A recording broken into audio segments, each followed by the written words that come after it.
Welcome to the program. It's a great joy and privilege for me to be with you on this program. இந்த நிகழ்ச்சியிலே உங்களோடு கூட இருப்பது எனக்கு மிகுந்த மகிழ்ச்சி. உங்களை இந்த நிகழ்ச்சிக்கு அன்புடன் கூட வரவேற்கிறேன். Today we are going to look from Gospel of Luke verses 11 to 24. லூக்கா எழுதின சுவிசேஷத்தின் புத்தகம் 15ஆம் அதிகாரம் 11ஆம் வசனத்திலிருந்து 24ஆம் வசனம் வரைக்கும் இன்றைக்கு நாம் பார்க்க இருக்கிறோம். This is one of the well-known chapters in the Bible. வேதத்திலே நாம் நன்றாக அறிந்த அதிகாரமாய் இது இருக்கிறது. Our Lord Jesus Christ was a great master storyteller. நம்முடைய ஆண்டவராகிய இயேசு கிறிஸ்து ஒரு அருமையான நிகழ்வுகளை கதைகளை சொல்லுகிறவர். Through the parables he opens the heart of God and reveals to us what God really is like. ஆண்டவராகிய இயேசு கிறிஸ்து ஓமைகள் மூலமாக பிதாவாகிய தேவனுடைய இருதயத்தை நமக்கு காண்பிக்கிறவராய் இருக்கிறார். Wherever Jesus went, a lot of people gathered around him. இயேசு எங்கெல்லாம் சென்றாரோ அவரை சுற்றிலும் மக்கள் கூட்டம் நெருக்கி இருந்தது. It must have been an open courtyard and Pharisees and Sadducees could see him. சதுசேயர்களும் பரிசேயர்களும் பேர்பட்ட பெருங்கூட்டத்தை காண முடிந்தது. He always spent time eating with the tax collectors and sinners. இயேசு கிறிஸ்து பாவிகளோடும் ஆயக்காரர்களோடும் அநேக நேரங்களிலே தன்னுடைய நேரத்தை அவர் செலவழித்தவராய் காணப்பட்டார். Tax collectors were not like the tax collectors we have today. Roman government employed Jews to collect tax from the Jews. இன்றைக்கு இருக்கிற ஆயக்காரர்களைப் போல அன்றைக்கு அல்ல, ரோமர்கள் யூதர்களிடத்திலிருந்து வரியை வசூல் செய்யும்படியாக அன்றைக்கு நியமித்து வைத்திருந்தார்கள்.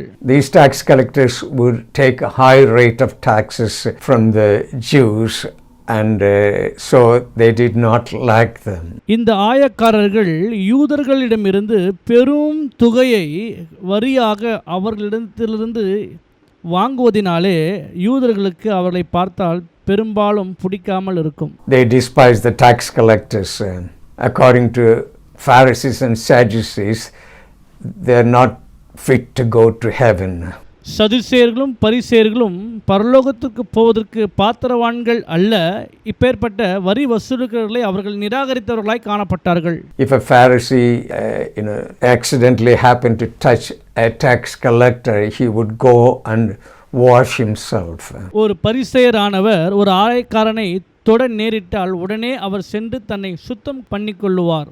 Pharisees saw themselves as God's people. பரிசேயர்கள் தங்களை கடவுளுக்கு ஒப்பனையாய் பார்த்தார்கள். They would stand in the street corners and pray long prayers. அவர்கள் சந்தை வெளிகளிலே காணப்படுவார்கள். மாத்திரமல்ல, ஜனங்களுக்கு முன்பதாக நீண்ட ஜெபங்களை செய்கிறவர்களாய் காணப்படுவார்கள். If you were born in a family of Pharisee or Sadducees, by the year 12 you were supposed to memorize from Genesis to Deuteronomy. வேளை நீங்கள் சதுசேயர் அல்லது பரிசேயர் குடும்பத்திலே பிறந்திருப்பீர்கள் என்றால் அவர்கள் 1 to 12 வயதிற்குள்ளாக ஆதியாகமத்திலிருந்து உபாகமம் வரைக்கும் மனப்பாடம் பண்ணி வைத்திருப்பார்கள். Here we see Jesus eating with tax collectors and sinners. இங்கே நாம் பார்க்கிறோம் இயேசு கிறிஸ்து ஆயக்காரர்களோடும் பாவிகளோடும் சேர்ந்து அவர் உணவு உட்கொண்டு கொண்டிருக்கிறார். In those days, when you eat with somebody, it meant so much. You were binding yourself to them. அந்த நாட்களிலே யாரோடு கூட நாம் அதிக நேரம் செலவிடுகிறோமோ, யாரோடு உட்கார்ந்து சாப்பிடுகிறோமோ, அது எதை குறிக்கிறது என்றால் அவர்களோடு நாம் அதிகமாய் கட்டப்படுகிறோம் என்பதாக. So that's why they called Pharisees and Sadducees called Jesus the friend of tax collectors and sinners. ஆகவேதான் சதுசேயரும் பரிசேயரும் ஆண்டவராகிய இயேசு கிறிஸ்துவை இப்படியாக அழைத்தார்கள், பாவிகளின் ஆயக்காரர்களின் சிநேகிதர் என்பதாக. In this chapter 15 we see 3 parables. இந்த 15ஆம் அதிகாரத்திலே 3 ஓமைகளை நாம் பார்க்க இருக்கிறோம். Lost sheep, lost coin and a lost son. துளைந்த ஆடு, துளைந்த நாணயம், துளைந்த மகனை. We're going to look from Luke chapter 15 verses 11 to 24. லூக்கா எழுதின சுவிசேஷத்தின் புத்தகம் 11ஆம் வசனத்திலிருந்து 24ஆம் வசனம் வரைக்கும் பார்க்கும் பொழுது verse 11 says, a certain man had 2 sons. They were two of a kind. பின்னும் அவர் சொன்னது, ஒரு மனுஷனுக்கு 2 குமாரர் இருந்தார்கள். Verse 12 it says, the younger of them said to his father, Father, give me the portion of the goods that falleth to me. And he divided unto them his living. அவர்களில் இளையவன் தகப்பனை நோக்கி, தகப்பனே, ஆஸ்திலே எனக்கு வரும் பங்கை எனக்கு தர வேண்டும் என்றான். அந்தபடி அவன் அவர்களுக்கு தன் ஆஸ்தியை பங்கிட்டு கொடுத்தான். According to the law of Israel, only when the father died, they can divide the inheritance. இஸ்ரவேல் தேசத்திலே எப்படி என்றால், தகப்பன் மரித்ததற்கு பின்பதாக தான் அந்த சொத்தை பிரித்து அவர்களுக்கு கொடுப்பதாக. According to the law, the father did not have to divide the inheritance and give it to his second son. நியாய பிரமாணத்தின்படி அந்த சொத்தையெல்லாம் பிரித்து 2வது மகனாகிய அவனுக்கு கொடுக்க வேண்டும் என்று எந்த சட்டமும் அங்கே இல்லை. We see that the son goes, is leaving his father and the family and goes to a Gentile town. இங்கே நாம் பார்க்கிறோம், அந்த இளைய குமாரன் அவர்களை விட்டு பிரிந்து புறஜாதிகளிடத்திலே அவன் கடந்து செல்லுகிறதை. By doing so, he was saying to his dad, Dad, you can keep your farm and you can keep your commandments and you can keep your God. I want to be free. அவன் தன் தகப்பனை பார்த்து சொல்லுகிறான், தகப்பனே, நீர் கர்த்தர் உனக்கு கொடுத்த கட்டளைகளையும் உன்னுடைய தேவனையும் மற்ற ஆவிக்குரிய காரியங்களை நீர் வைத்துக்கொள்ளும், நான் விடுதலையாய் செல்ல வேண்டும் என்று அவன் தகப்பனிடத்திலே சொல்லுகிறான். This is the picture we see here. இந்த ஒரு படத்தை தான் நாம் இங்கே பார்க்கிறோம். He goes out and spends all the money in wild living. இவ்விதமாய் அவன் புறப்பட்டு போய் தன்னிடத்தில் இருந்த எல்லா பணங்களையும் துன்மார்க்கமாய் செலவழிக்கிறான். After he spent all that he had, there comes a famine in that place. அவன் போய் எல்லாவற்றையும் செலவழிக்கிற அந்த சூழ்நிலையிலே அந்த தேசத்திலே ஒரு மிகப்பெரிய பஞ்சம் வருகிறது. Bible says he went and joined himself to a pig farm. வசனம் இப்படியாய் சொல்லுகிறது, அவனாக போய் பன்றி மேய்க்கிற ஒரு பண்ணையிலே போய் அவன் சேர்ந்து கொள்ளுகிறான். Now he is feeding the pigs. In Old Testament it says Jews were not supposed to touch them or eat them. இப்போது இவன் பன்றி மேய்க்கிற ஒரு பண்ணையிலே வேலைக்கு சேர்கிறான். ஆனால் யூதருடைய கலாச்சாரத்தின்படி அவர்கள் அந்த பன்றியை கிட்டே சேரவோ அல்லது தொடவோ கூடாது என்பதாக. Because pigs were supposed to be unclean animals. ஏனென்றால் பன்றியானது அசுத்தமான ஒரு மிருகமாய் கருதப்படுகிறது. But here we see that he is making sure that they are alive. நாம் இங்கே பார்க்கிறோம், இவைகள் எல்லாம் நிஜமாக உயிரோடு கூட காணப்படுகிறது. On the other side we see the father is looking for his son to come home. மற்றொரு புறத்தில் நாம் பார்க்கிறோம், தகப்பன் தன் பிள்ளை வருவதற்காக எதிர்நோக்கி காத்து கொண்டிருக்கிறார். Every day father was anxiously looking over the horizon to see when his son would come home. ஒவ்வொரு நாளும் தகப்பன் எழுந்திருந்து ஆர்வத்தோடு கூட வாசலண்டிலே நின்று பார்த்து கொண்டிருக்கிறார், என்றைக்கு என்னுடைய மகன் வருவான் என்று சொல்லி. The father's love for his son did not depend upon the behavior of his son. His love was original to his heart. இங்கே தகப்பனுடைய அன்பு இந்த மகனுக்கு நேராக இருக்கிறது. எப்படி என்றால், ஏதோ அவன் செய்கிற கிரியை வைத்து அல்ல, தகப்பனுடைய அன்பு நிபந்தனை இல்லாத ஒரு அன்பாய் இங்கே இருக்கிறது. The love the father had for his son was a spontaneous, incredible love. இங்கே தகப்பன் தன் இளைய குமாரன் மீது வைத்திருக்கிற இந்த அன்பானது நம்ப முடியாத ஒரு அன்பாய் இருக்கிறது. The meaning of the word grace, it is undeserved favor. You cannot earn it. இங்கே கிருபை என்கின்ற அந்த வார்த்தையின் பொருள் என்னவென்றால், நம்மால் சம்பாதிக்க முடியாது, அதை தேவன் நமக்கு ஈவாக கொடுக்கிறது. The son decides to come home. பின்பதாக அந்த குமாரனானவன் வீட்டுக்கு வருவதற்கு தீர்மானிக்கிறான். He has been with the pigs and he's been dirty and he was really smelling. அந்த குமாரன் பன்றி மேய்த்தபடினாலே அவர் மீது மிகுந்த துர்நாற்றம் வீசினதாய் காணப்பட்டது. He remembered his dad and how things are good at home. அவன் தன்னுடைய தகப்பனை குறித்து நினைவு கூறுகிறான், எவ்வளவு நம்முடைய வீடு நன்றாய் இருந்தது என்பதையும் அவன் நினைவு கூறுகிறான். His dad had many servants and those servants had a very good life. தன் தகப்பனிடத்திலே அநேக வேலைக்காரர்கள் இருக்கிறார்கள், அந்த வேலைக்காரர்கள் எல்லோருக்குமே நல்ல வாழ்க்கை இருக்கிறதே என்று நினைவு கூறுகிறான். During harvest time, the father would go to the marketplace and hire temporary servants to deal with the harvest time. அறுவடையின் நாட்களிலே அந்த எஜமான்கள் சந்தை வழிக்கு சென்று அங்கே இருக்கிற தற்காலிக கூலிக்காரர்களை அழைத்து அந்த அறுவடை வேலைகளை செய்வதற்கென்று அழைப்பார்கள். Dad also had permanent workers and they were stayed in the farm and they were taken care of very well by the father. அங்கே தன் தகப்பனிடத்திலே நிரந்தர வேலை செய்கிற பணியாட்களும் உண்டு. அவர்களுக்கு தகப்பன் நல்ல வாழ்க்கை அங்கேயே அமைத்து கொடுத்திருக்கிறாரே என்பதையெல்லாம் அவன் சிந்தித்து பார்க்கிறான். Verses 17 to 19.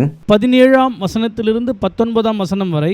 When he came to himself, he said, "How many hired servants of my father's bread enough and to spare, and I perish with hunger." அவனுக்கு புத்தி தெளிந்தபோது அவன், என் தகப்பனுடைய கூலிக்காரர் எத்தனையோ பேருக்கு பூர்த்தியான சாப்பாடு இருக்கிறது, நானோ பசியினால் சாகிறேன். Father not only had permanent workers, he had temporary workers as well.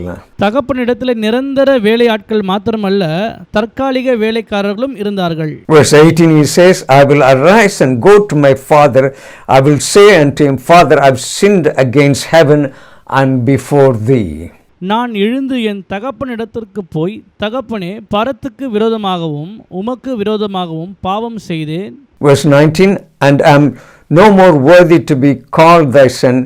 Make me as one of thy hired servants."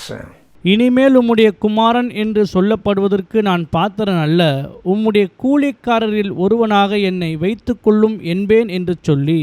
This is what he has decided to. He wanted to go back home and to be one of the servants in the farm. இப்படிதான் தன் இருதயத்திலே அவன் நிர்ணயித்துக்கொண்டு, மீண்டுமாக என் வீட்டிற்கு சென்று நான் இப்படி ஒரு வாழ்க்கை அமைத்துக் கொள்ளலாம் என்று அவன் சொல்லுகிறான்.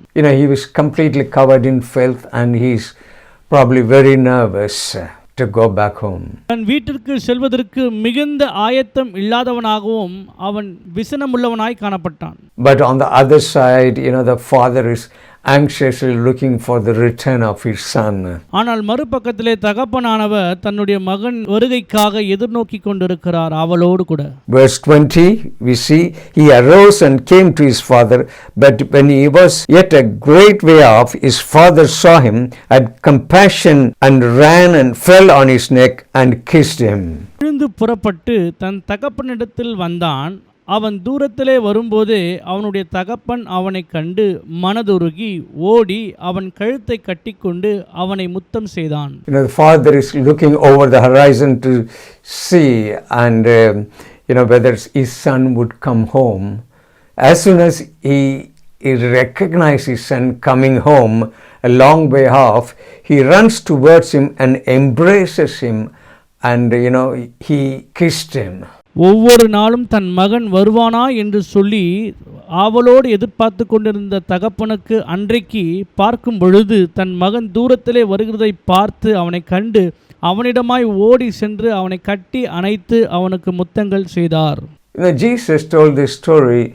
This is how much God loves the sinners and waiting for them to come back to him. ஆண்டவராகிய இயேசு கிறிஸ்து இந்த உவமைகளை அவரிடமாய் சொல்லி, இப்படிதான் பிதாவாகிய தேவன் பாவிகள் தம்மிடத்தில் வருவதற்கு ஆவல் உள்ளவராய் இருக்கிறார் என்று சொன்னார். Verse 21, "And the son said to him, Father, I have sinned against heaven and in thy sight, and I am no more worthy to be called thy son." 21, குமாரன் தகப்பனை நோக்கி, தகப்பனே, பரத்துக்கு விரோதமாகவும் உமக்கு விரோதமாகவும் பாவம் செய்தேன், இனிமேல் உம்முடைய குமாரன் என்று சொல்லப்படுவதற்கு நான் பாத்திரன் அல்ல என்று சொன்னான். Father, here we see he gave him something he didn't earn and he didn't deserve. He is, this is beyond the wildest imagination of his son. He is reinstated as a son. இந்த இடத்திலே தகப்பனானவர் எப்படிப்பட்டவராய் நடந்து கொள்கிறார் என்றால், குமாரன் எதிர்பார்க்காத ஒரு சூழ்நிலை அவனிடத்திலே தன்னுடைய அன்பை, அளவு கடந்த தன்னுடைய அபரிவிதமான அன்பை காண்பித்து குமாரனாய் உணர்வதற்கென்று என்னெல்லாம் செய்ய வேண்டும் அதையெல்லாம் அவர் அங்கே செய்கிறார். This is what happens when we come back to God. He does more than we deserve. நாம் எதிர்பார்க்கிறதை விட அதிகமாக தேவன் நமக்கு செய்கிறவராக இருக்கிறார். இப்படிப்பட்டவராக தான் தேவன் நம்முடைய வாழ்க்கையிலே இன்றைக்கும் காணப்படுகிறார். Verse 22, but the father said to his servants, bring forth the best robe and put it on him, and put a ring on his hand and shoe on his feet. அப்பொழுது தகப்பன் தன் ஊழியக்காரரை நோக்கி, நீங்கள் உயர்ந்த வஸ்திரத்தை கொண்டு வந்து இவனுக்கு உடுத்தி இவன் கைக்கு மோதிரத்தையும் கால்களுக்கு பாதரட்சைகளையும் போடுங்கள். This is very important thing to notice here.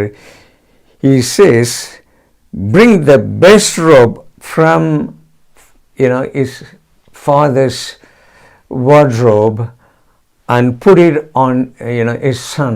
தகப்பன் தன் வேலைக்காரர்களை நோக்கி சொல்லுகிறது என்னவென்றால், உயர்ந்த ஒரு வஸ்திரத்தை கொண்டு வந்து என் மகனுக்கு போடுங்கள் என்று சொல்லி அந்த இடத்திலே அவர் சொல்லுகிறார். When he goes out into the marketplace, when the son dressed in his dad's clothes, they would see him looking like his dad.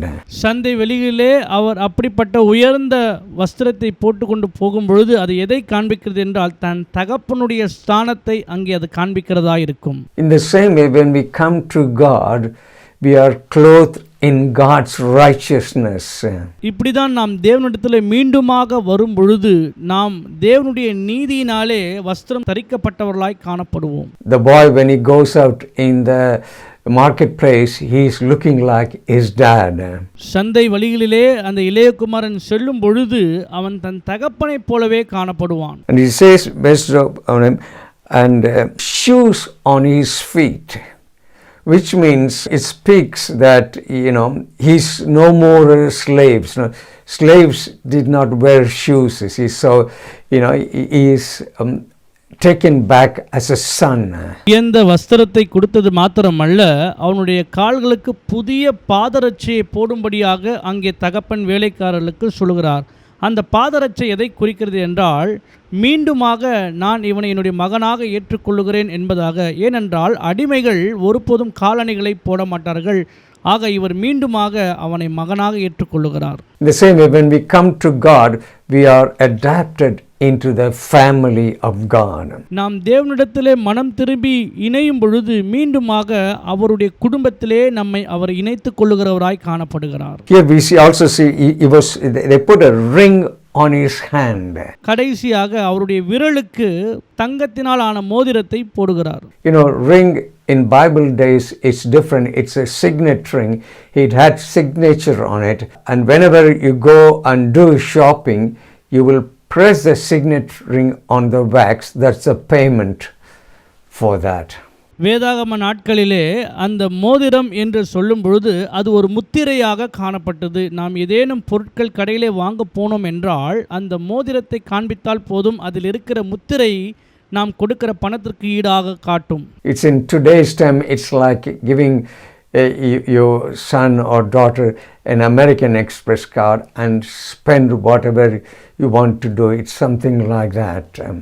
இன்றைய நாட்களிலே இருக்கிறது போல பார்த்தோம் என்றால், நம்முடைய பிள்ளைகளுக்கு நாம் எப்படி ஒரு credit card, debit card, American Express card போன்றதாய் காணப்படுகிறது. The signet ring speaks of authority. When we come to God, we have given the authority to use the name of Jesus against demonic forces. முத்திரை மோதிரம் என்று சொல்லும் பொழுது அது அதிகாரத்தை குறிக்கிறதா இருக்கிறது. நாம் ஆண்டவராக இயேசு கிறிஸ்துவிடத்திலே வரும் பொழுது நீதியின் அதிகாரத்தை பெற்றவர்களாய் நாம் அவருடைய சமூகத்திற்கு வருகிறோம். பிசாசின் வல்லமைக்கு எதிரான ஒரு அதிகாரமாய் இது நம்முடைய வாழ்க்கையிலே இருக்கிறது. What a profound truth we see in this one. When we, as a sinner comes, this boy came, filthy to his father. எவ்வளவு ஒரு ஆழமான சத்தியத்தை இந்த வசனத்திலிருந்து நாம் தெரிந்து கொள்கிறோம். எவ்வளவு மோசமான ஒரு சூழ்நிலையிலிருந்து நாற்றம் எடுக்கக்கூடிய ஒரு காரியத்திலிருந்து அவன் வந்திருக்கிறான் பாருங்கள். The father put his new robe on him, put shoes on his feet, and put a signet ring on his finger. பட்ட மகனுக்கு தகப்பன் புதிய வஸ்திரத்தை கொடுக்கிறார், பாதரட்சை கொடுக்கிறார், அவருடைய அதிகாரம் நிறைந்த அந்த மோதிரத்தை அவருக்கு கொடுக்கிறார். So when we come to God, we are restored to sonship, and we put on the righteousness of God, and God gives us the authority to use his name against demonic forces. தேவனிடத்தில் மீண்டுமாக வரும் பொழுது அவர் நமக்கு அவருடைய அதிகாரத்தை கொடுக்கிறார். அவருடைய நீதியின் வஸ்திரத்தை நம் மீது போட்டு பிசாசின் வல்லமைகளை எதிர்ப்பதற்கு ஆண்டவருடைய நாமத்தை, இயேசு என்கின்ற நாமத்தை உபயோகிக்க நமக்கு அதிகாரத்தை கொடுக்கிறவராய் இருக்கிறார். And in verses 23 and 24, verse 23, and bring hither the fatted calf and kill it, and let us eat and be merry. கொழுத்த கன்றை கொண்டு வந்து அடியுங்கள், நாம் புசித்து சந்தோஷமாய் இருப்போம். Verse 24, for this son was dead and is alive again, he was lost and is found, and they began to be merry. 24, என் குமாரனாகிய இவன் மரித்தான், திரும்பவும் உயிர்த்தான், காணாமற் போனான், திரும்பவும் காணப்பட்டான் என்றான். அப்படியே அவர்கள் சந்தோஷப்படத் தொடங்கினார்கள். You know, Bible says when one sinner repents, there is rejoicing in heaven. வேதம் சொல்லுகிறது, மனம் திரும்புகிற ஒரு பாவி நிமித்தமாக பரலோகம் மிகுந்த சந்தோஷம் அடைகிறது என்பதாக. Through this parable, Jesus opened the heart of God to reveal to us the incredible love God has for us. இந்த ஓமையின் மூலமாக ஆண்டவராகிய இயேசு கிறிஸ்து பிதாவாகிய தேவனுடைய இருதயத்தை நமக்கு திறந்து காண்பிக்கிறவராக இருக்கிறார். அது எப்படி என்றால், நம்ப முடியாத தேவனுடைய அன்பு நமக்கு நேராக வருகிறது. Lord Jesus came into this world to reveal to us the love of Father, how much he cares about us. ஆண்டவராகிய இயேசு கிறிஸ்து இந்த பூமிக்கு வந்து மனிதனாய் தோன்றினது எதற்கென்றால், பிதாவுடைய அன்பை நமக்கு காண்பிப்பதற்காக. Bible says that he loved us so much that he sent his son to die in our place. பிதாவாகிய தேவன் நம் மீது வைத்திருக்கிற அபரிவிதமான அன்புக்கு ஈடாக தம்முடைய ஒரே பேரான குமாரனை நமக்காக அனுப்பி நாம் மரிக்க வேண்டிய இடத்திலே அவர் நமக்காக மரித்தார். As we looked at this portion of scripture, I want to conclude with a prayer for salvation. இந்த வசனங்களை நாம் தியானித்திருக்கிறோம். இதை நான் முடிவுக்கு கொண்டு வர விரும்புகிறேன். நான் உங்களுக்காக ரட்சிப்புக்காக ஜெபிக்க விரும்புகிறேன். If you do not know Jesus Christ as the Lord of your life, or have you gone away from God, you want to come back to him like this prodigal came back to his father. ஒருவேளை நீங்கள் ஆண்டவராகிய இயேசு கிறிஸ்துவை அறியாமல் இருப்பீர்கள் என்றால், அல்லது பின்மாற்றத்துக்குள்ளாக போய் இளைய குமாரனைப் போல வழி தப்பி இருப்பீர்கள் என்றால், நான் உங்களுக்காக இப்பொழுது ஜெபிக்க இருக்கிறேன். God is anxiously waiting for you to come back to him. நம்முடைய தகப்பன் மிகுந்த ஆர்வத்தோடு கூட உங்களுடைய வருகைக்காக காத்து கொண்டிருக்கிறார். பிரியமானவர்களே, Think about the great love God has for the lost. நினைத்து பாருங்கள், தொலைந்து போன மக்களுக்காக தேவனுடைய அபரிவிதமான அன்பை. We're going to pray a prayer for salvation. உங்களுடைய ரட்சிப்புக்காக நான் ஜெபிக்க போகிறேன். Loving Heavenly Father, we come to you in the name of your Son Jesus.